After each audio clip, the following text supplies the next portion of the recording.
Hi, welcome to today's Tech Chat. My name's Andy Strand. I'm one of the customer enrollment managers here at Tharstern. I'm joined by Phil Dodge. He's one of our solution specialists. So we've covered some great topics recently, and today's spotlight is production scheduling. So Phil, we've got some what I think are hidden gems in there, some features that people don't know are there. So I just want to know, I'm a production manager, I'm a production planner. We've got some work coming through. The sales team had talked to me about it. We've got some projects coming through. We haven't had them confirmed yet by the client, but we do need to reserve some space on these schedules. So that's my first question to you to have a think about. Another scenario I've got here is I've got a lot of machinery, but I haven't got enough people to man them for the full shift. So how do I plan for people rather than my machines? Something to get the old grey matter going there. And then thirdly, we've got some big projects coming through from a finishing point of view in our packing area. I need to start thinking in advance of how many people I need to put on this. I might even need to pull in some casual staff. So how do I make the most use of the time I've got to make sure that we get these urgent projects out on time? Well, those are three great questions, Andy. And what I'm going to do is quickly share my screen. And basically what we can actually do is we can actually see all of that in action. So hopefully you can see my screen here. Yep. And I'm going to fire up my little video so we can go through this process. So what we can see here is I've just gone into the ribbon bar there in Tharstern, pressed on the actual planning button, and you can see that I've got my ribbon bar here with all my functionality. But more importantly, below that, we have our Gantt chart with our series of production resources in our facility. The little triangles in green indicate they are all active resources within inside the schedule. And then we've got our timeline running from left to right, which we can zoom out and zoom in. So this gives us the ability to see the capacity or lack of capacity in the facility against each of those resources. We can also use a little slider there to go up and down based upon hours, days, etc. Now, in addition to that, we can actually see the white areas where we can schedule to, and the grey areas are our overtime periods, which can be designated against each one of the actual resources in our facility. So that's kind of cool as well.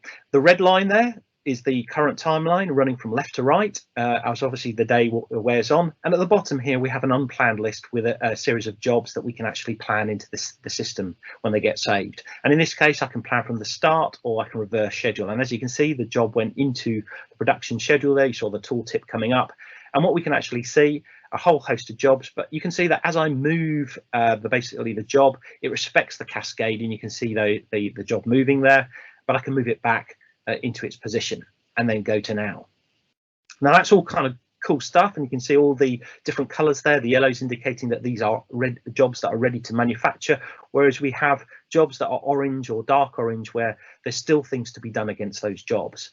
And you can also see there, as I put my cursor over, we can see a tooltip that gives us relevant information against each of the job parts. And I can also look at the late jobs. In this case, there's three of them there where the green ones were on time. So I'm doing well at the moment with my schedule. Now, obviously, we can actually create provisional jobs or anticipated projects, which is answering one of Andrew's questions there. And I can search by the estimate number, or in this particular case, I'm searching by the title of the designated project, which is Urgent Pharma Project. Fairly common, probably, being urgent in the printing industry. And you can see that loads basically to this little provisional job screen, and I can create that as a provisional job, which goes into the unplanned list. Now I can elect, if I wanted to delete these and change these details, but I want to actually insert this into my schedule, and rather than plan it, I'm actually going to go for the insertion process, and I'm going to designate the time that I want it to be inserted, in this case 22:15, and you'll notice that it has actually inserted that job and its respective job parts, which are now in grey, into the actual schedule, which I can now save. So I've kind of earmarked basically that time for that future project. Now let's assume that that project comes in. We can actually select the estimate that originally generated that provisional job, and we can convert it into a job. So it's now becoming a live job or project. So that's great. So we're doing the loading process, and as you can see here, we've got the on stop and exceeded credit limit popping up because of the integration into Sage, which may or may not be something that you have in your facility. But basically, I'm just bypassing these options here with my credentials, and I'm putting in basically my order number or purchase order number that the customer has given me and saved that particular job. Now, as soon as that job gets saved to the system, I can obviously output the documentation, which I'm not going to bother in this particular case, but it will pop into the unplanned list as a project that now needs to be put on the schedule. But what I can do is I can actually merge that with the original provisional job, just doing a right click and merge. And what this is going to do is it's going to say, hey, I've got a provisional job. Do you want to actually do the insertion where that original project is? And I'm going to say yes to that. And what this does is remove the provisional job from the schedule, but then replaces it with basically that live job. So that's a great way of being able to manage those processes. So kind of that's great for that, but the second challenge is actually managing different users inside the facility, managing, which particular person is working on which resource. And what we're doing here is we're using color changes on the actual production scheduling board to denote different users who are doing the different processes. So you can see that in this particular case, I can do a right click here, do change color, and I can see the operator name. In this case, it's me, it's Phil. But what we could do here is we could then start to actually change different job parts to different users. So we're targeting Bob here, who's coming up on the actual screen, and we're actually assigning him the different parts for him to actually address and deal with. And of course, he may be skilled in only actually specific types of jobs on specific resources. So this is a great way. We can almost create a checkerboard pattern effect on the production schedule. So we know, what is Bob going to be doing compared to myself or Mark or Andy or the other people there.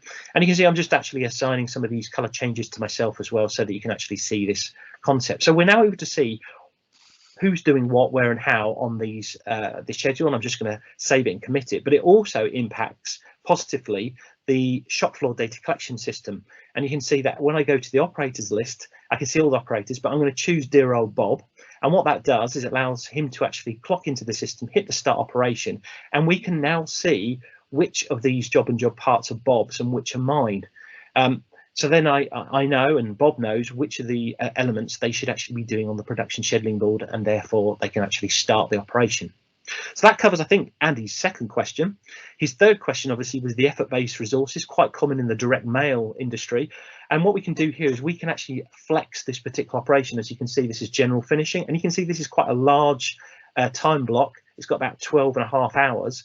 But what we're able to do is to flex it based upon the number of operatives, just by going into the properties and then changing the number of operatives required. And what this does is it actually changes the actual length of that time, but it also designates on the line entry the number of operatives. And you can see I'm just reducing slack, bringing the other jobs up. And we can do exactly the same thing with the second or subsequent job. And this is a great thing, because then we can actually manage that capacity or lack of capacity. But more importantly, we can see how many casual staff we actually need for that particular day or shift. And that really covers your 3 questions, Andy. That's great, Phil. Yeah, I thought I'd give you some quite toughies there, but clearly there's some nice features in there to overcome those challenges. So any questions that come up, guys, when you're looking at this, just pop them in the comments field below. Phil and I can jump on those, and we'll see you again soon with another Tech Chat. Thanks for your time. Bye. See you again.